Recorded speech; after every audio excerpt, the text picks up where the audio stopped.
cujo título é 10 acusações contra a Igreja Moderna. Livro escrito por um pastor chamado Paul Washer, nos Estados Unidos. Quarta acusação que ele apresenta no livro, que para mim é uma das mais importantes, ele afirma que a Igreja Moderna desconhece o Evangelho de Cristo. Acusação forte, que a gente, ao ler, se pergunta, será? Será que a Igreja Moderna de fato desconhece e ignora o Evangelho de Cristo? Até que ponto, de fato, essa acusação está respaldada? O pastor lá americano usa os problemas da Igreja Moderna no contexto americano para explicar a acusação dele. Mas depois que eu li isso, irmãos, eu me perguntei o seguinte: será que essa mesma acusação cabe na Igreja do Brasil? A Igreja do Brasil conhece o Evangelho de Cristo? A Igreja do Brasil entende, quando canta os termos do Evangelho?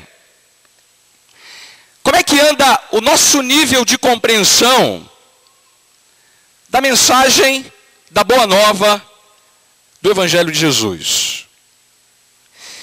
Se a gente fizesse alguns testes no Brasil, irmãos, a gente chegaria talvez à mesma conclusão do pastor Paul Washer. Se nós saíssemos por aí perguntando para as igrejas do Brasil e para os crentes do Brasil o que eles pensam do Evangelho,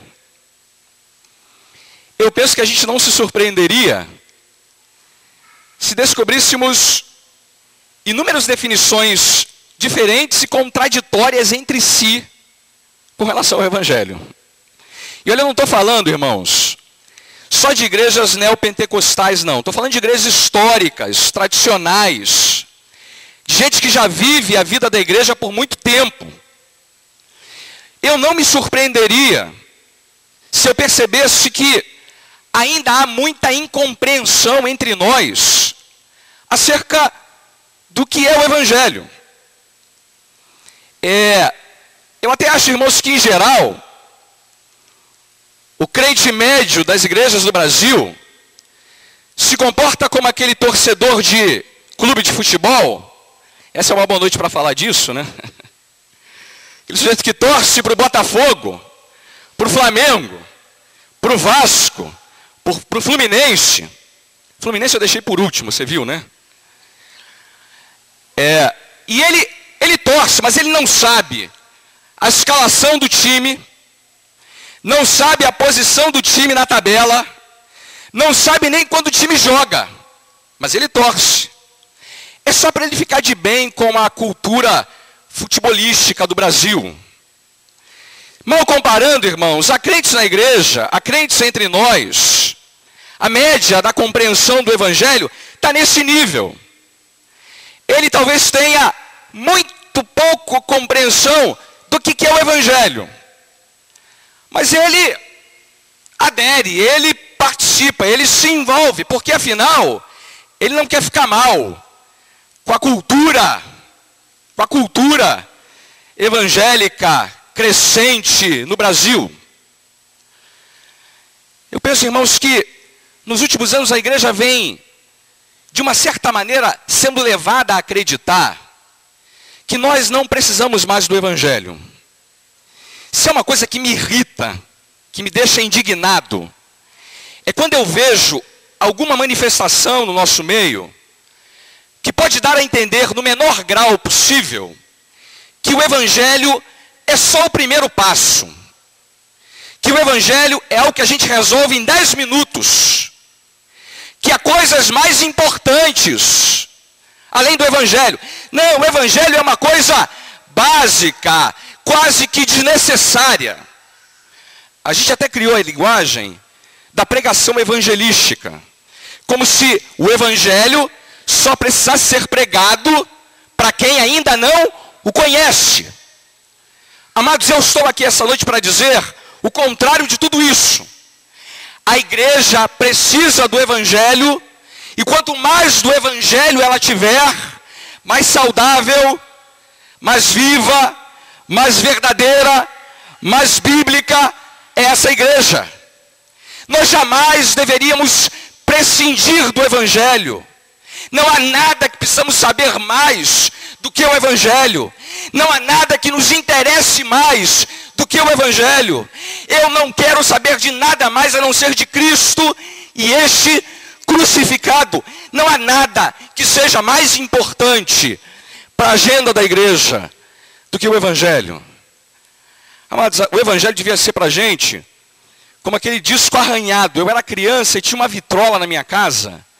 Às vezes quando o papai ouvia umas músicas lá, que eu não gostava muito, e era mais desagradável quando arranhava o disco, porque ficava o quê? Voltando a música, né? E voltava, e voltava. Pai, muda essa estação.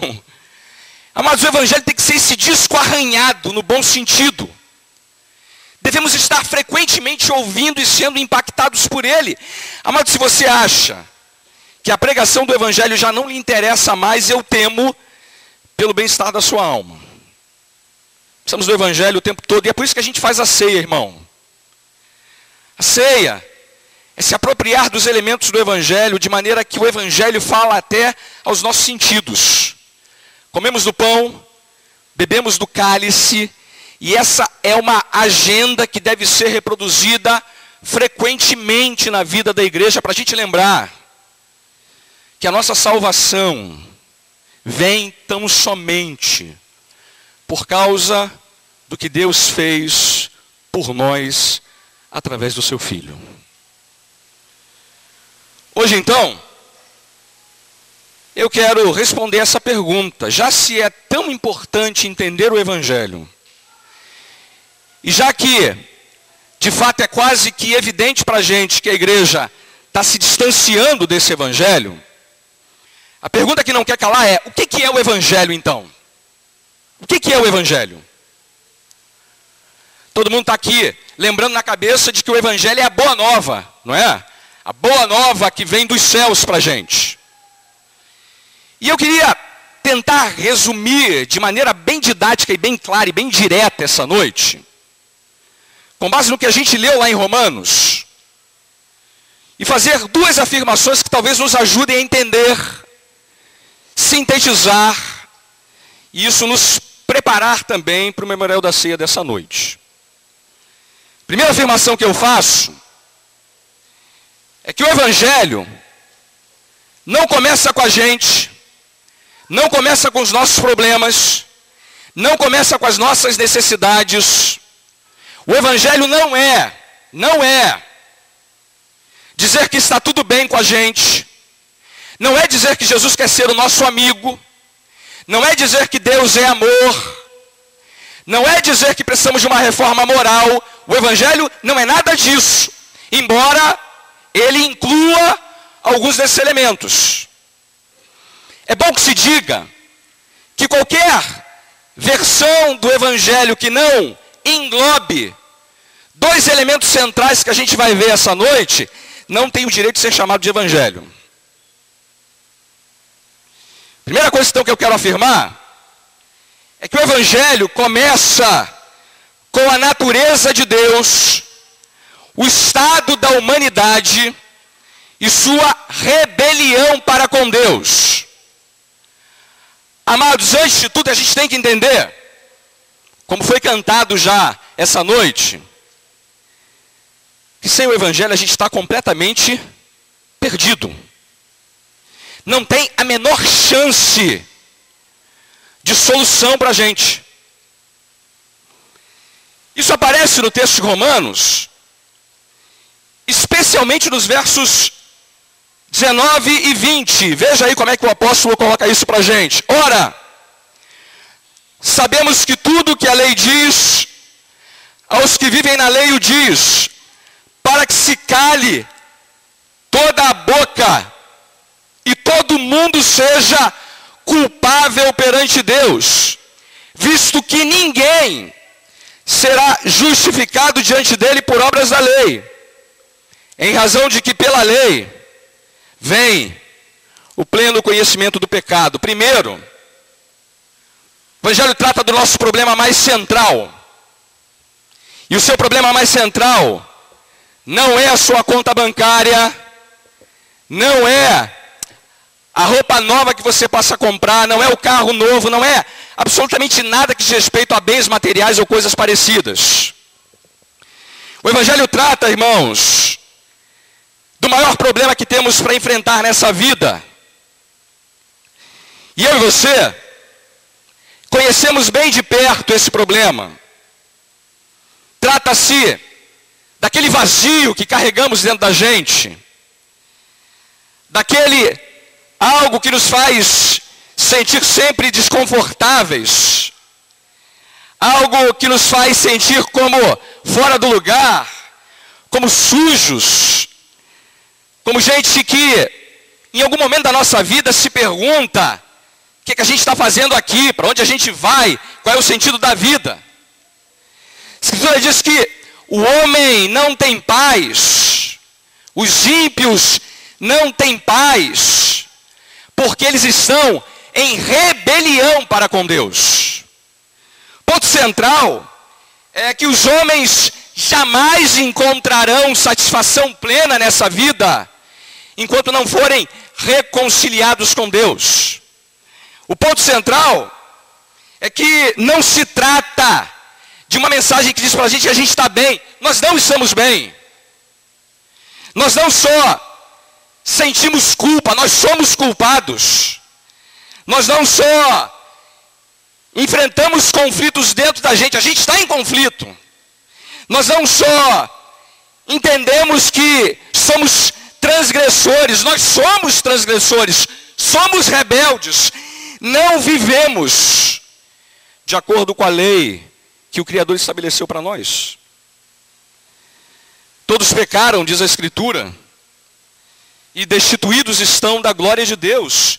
Se você, amado, dar uma olhada nos versos anteriores aí do capítulo 3, do verso 11 até o verso 18, o apóstolo Paulo faz uma descrição do nosso estado diante de Deus. Não há um justo, nenhum sequer. Não há quem entenda, não há quem busque a Deus. Todos se extraviaram, a uma se fizeram inúteis. Não há quem faça o bem, não há nenhum sequer. E veja o verso 18. Não há temor de Deus diante de seus olhos. Essa é a descrição da humanidade sem Deus. E todos nós, sem exceção, estamos descritos aqui como gente ímpia. Natureza da nossa rebelião é tão grave, irmãos, que somos incapazes de mudar essa realidade. Esses dias eu estava dirigindo o carro, e o Lucas estava comigo no carro, e ele aprendeu agora a discernir os semáforos. Verde, amarelo e vermelho.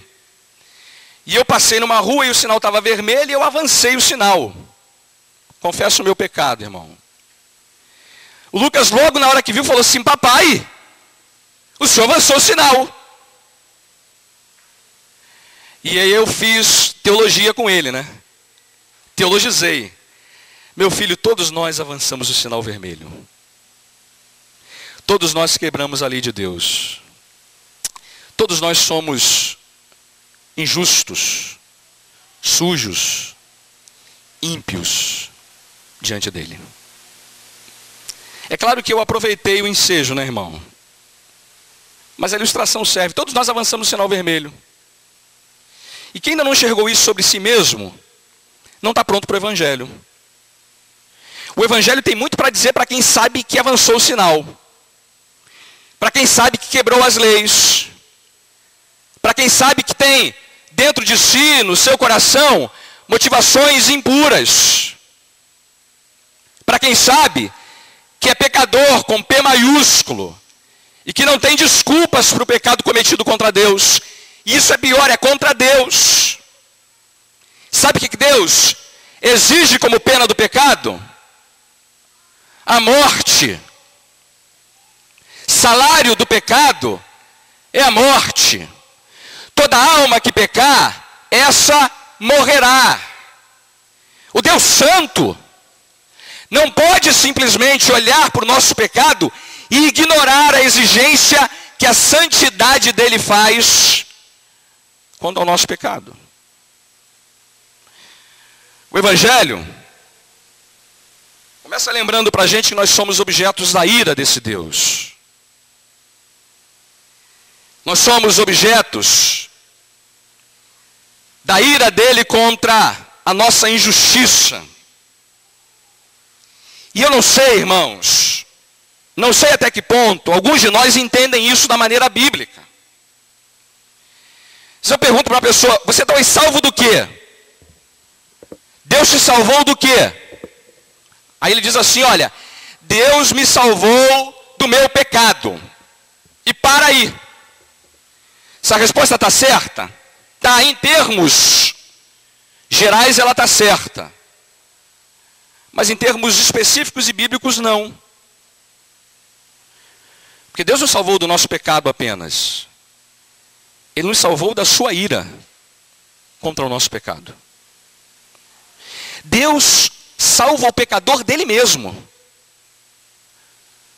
Porque a lei dele exige que pecadores que pecam sejam mortos, eternamente mortos. Deus salvou a gente da ira que ele tem contra nós enquanto pecadores. Isso coloca para a gente um dilema, irmãos. Como é que Deus, que é verdadeiramente justo, e todos os homens que são verdadeiramente ímpios, podem ter reconciliação? Como é que Deus, que é verdadeiramente justo, e todos os homens que são verdadeiramente ímpios, como é que Deus pode ser justo sem que ele condene também o ímpio? O dilema que se coloca no Evangelho é este. Por um lado há um Deus justo, santo, que exige condenação ao ímpio. E por outro lado, há um ímpio que não pode ser absolvido a despeito da justiça de Deus. Que não pode ser absolvido sem que Deus continue sendo justo. Isso me leva à segunda afirmação sobre o Evangelho. O Evangelho é a grande resposta de Deus para esse dilema. Por isso que Paulo chama o Evangelho de a sabedoria de Deus, irmãos. Porque no Evangelho, Deus justifica o ímpio. Isso provém dele. O Evangelho é a resposta dele para esse dilema. Nós cremos nessa resposta. E você jamais encontrará algo parecido com isso em qualquer outra religião que você possa imaginar.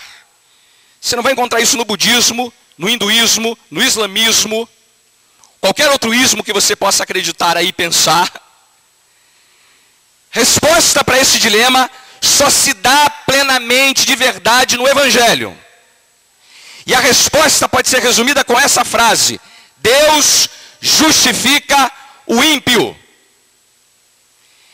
E para a gente entender, irmãos, esse coração do Evangelho, nós temos que primeiro entender a expressão justificar. E por aí a gente já começa por uma questão que talvez para muita gente não seja entendida da maneira correta. Paulo, no texto que a gente leu, fala muitas vezes dessa expressão.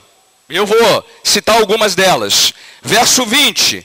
Ninguém será justificado diante dele por obras da lei. Verso 24. Sendo justificados gratuitamente por sua graça. Verso 28. Concluímos, pois, que o homem é justificado pela fé, independente das obras da lei. Primeiro vamos perder um tempo falando sobre esse termo, justificar. Esse termo, irmãos, é um termo extraído do vocabulário dos tribunais. Ele é o contrário de condenar. Há dois textos em que isso aparece de maneira contrária. Por exemplo, Romanos 5, 1. Justificados pela fé, temos paz com Deus. Romanos 8 e 1. Aqueles que estão em Cristo, nenhuma condenação há. Palavra justificação e condenação são antônimos entre si.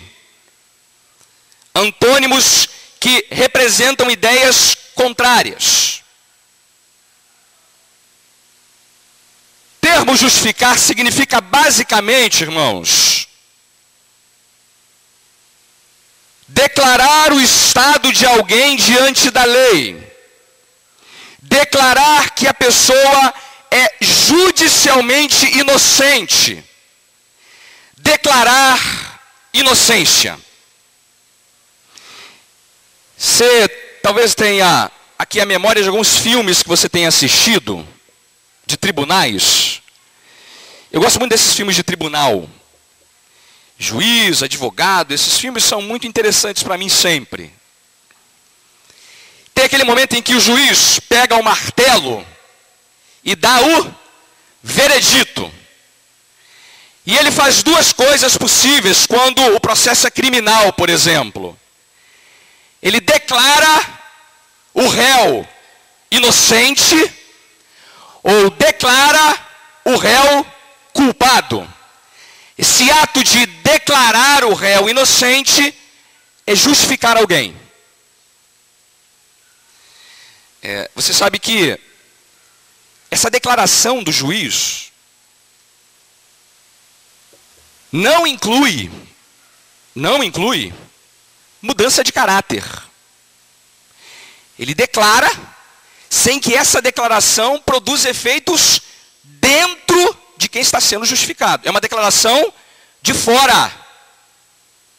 Além disso, essa declaração de uma pessoa justificada não altera internamente nada nela, mas a torna inocente perante a lei.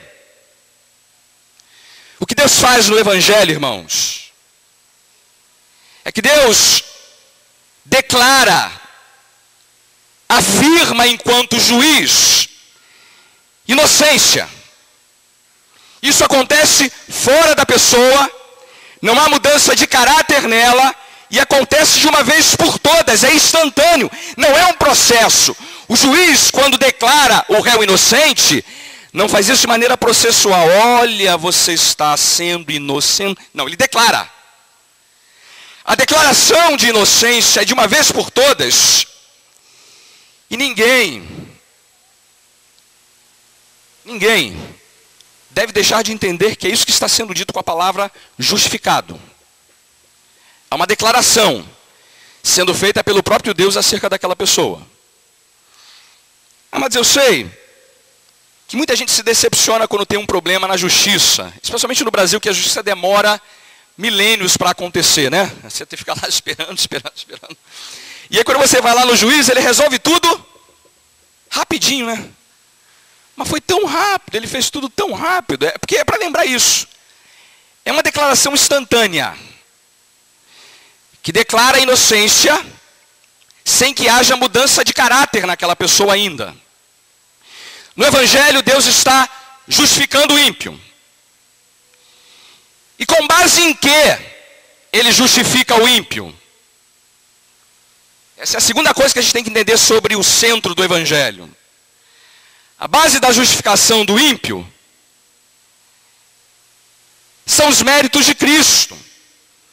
Por isso Paulo está o tempo todo lembrando para a gente, no texto, a pessoa e a obra de Jesus. Volta lá para Romanos 3. Ninguém vai ser justificado diante dele por obras da lei. E ele vai, a partir do verso 21. A justiça de Deus vem mediante Jesus Cristo. Verso 24. Mediante a redenção que há em Cristo. Verso 25. Mediante o seu sangue como propiciação. Verso 28. Justificado pela fé. E aqui está incluído sempre a ideia de que Deus declara o homem ímpio inocente com base nos méritos de Cristo. Irmãos, a única base para a nossa justificação é o que Cristo fez em nosso lugar. De maneira que não há espaço no Evangelho para nós construirmos esperança de salvação eterna, acreditando em nossa religiosidade, em nossas boas obras, na nossa performance, nos nossos méritos e naquilo que temos para oferecer a Deus. O Evangelho diz que o ímpio só é declarado inocente com base nos méritos do Senhor Jesus Cristo.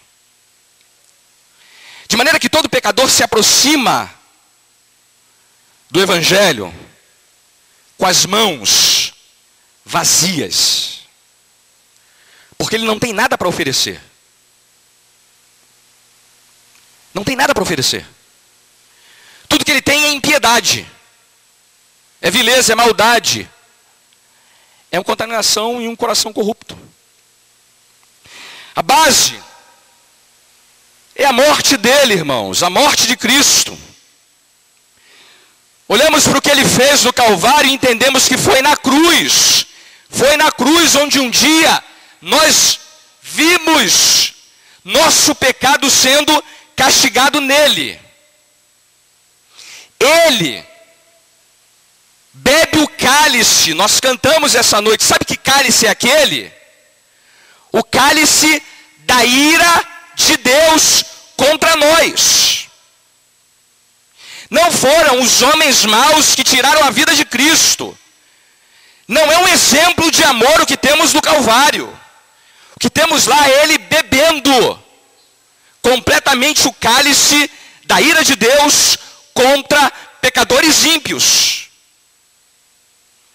O que temos lá é o pai dando as costas para o filho. Alguém me perguntou isso esses dias.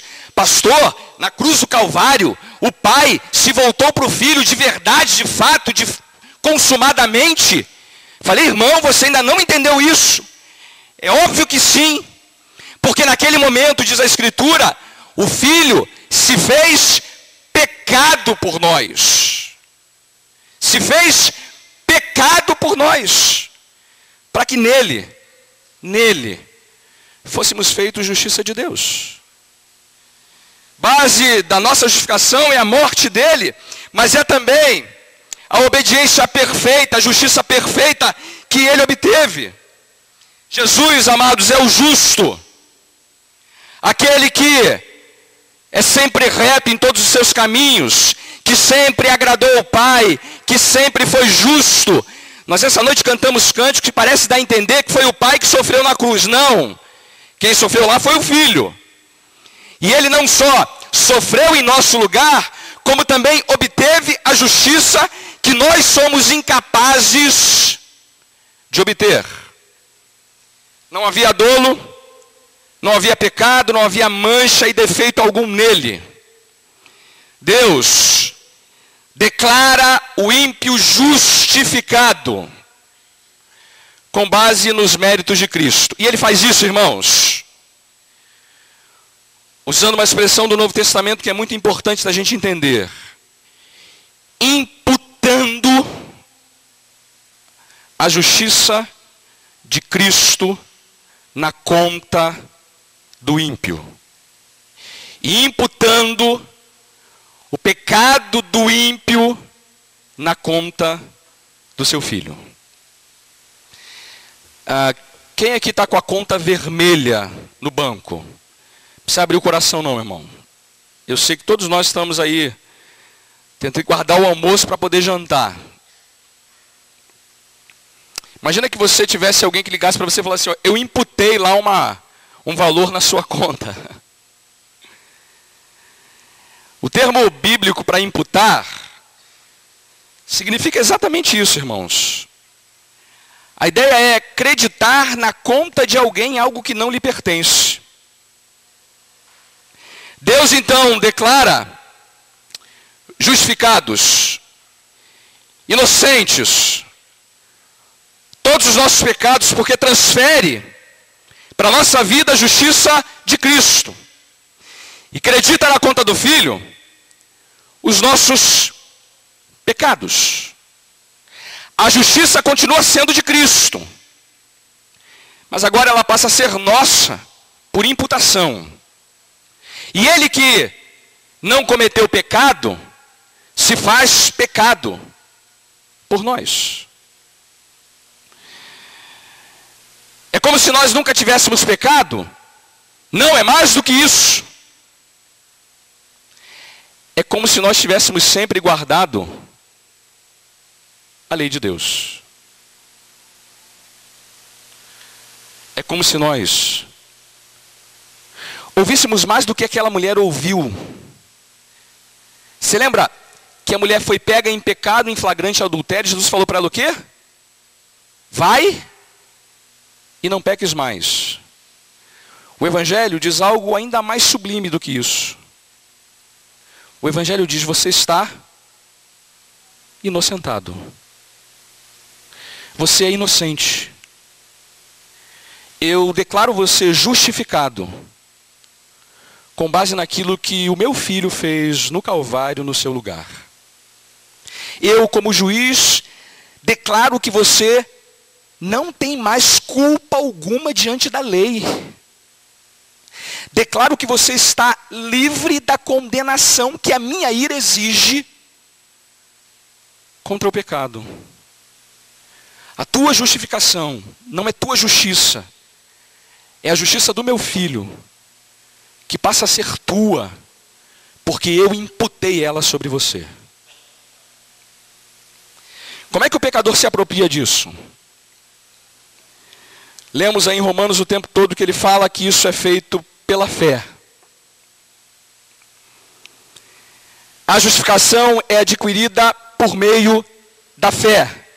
E amados, deixa eu aqui terminar lembrando que essa palavrinha fé para a gente tem um significado profundamente importante.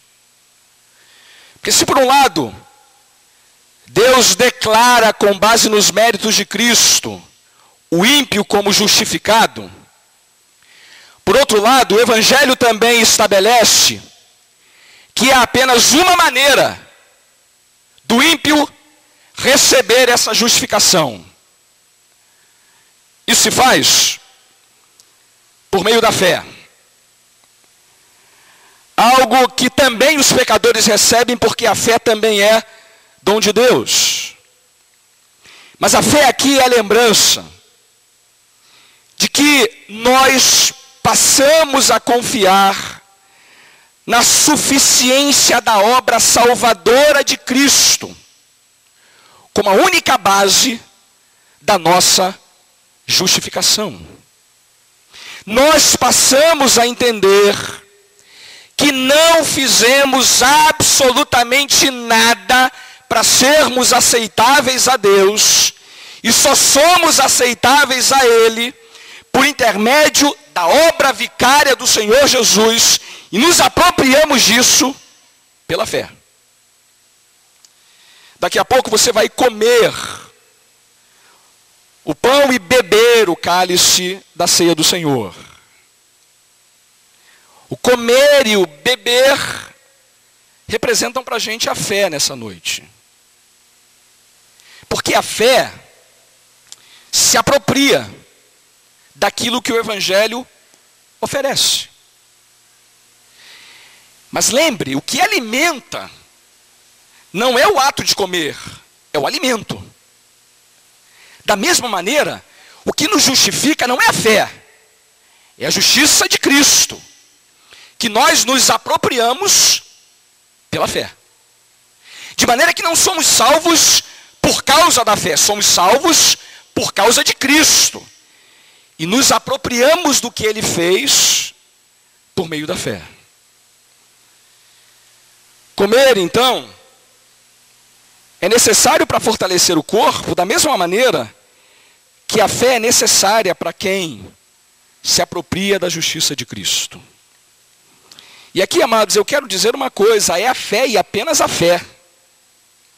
Não é a fé, mas a eleição, não é a fé, mais as boas obras, não é a fé, mais os sentimentos, não é a fé, mais acertar a vida, não é a fé, mais tristeza pelo pecado, não é a fé, mais choro e lágrima, é a fé, e apenas a fé.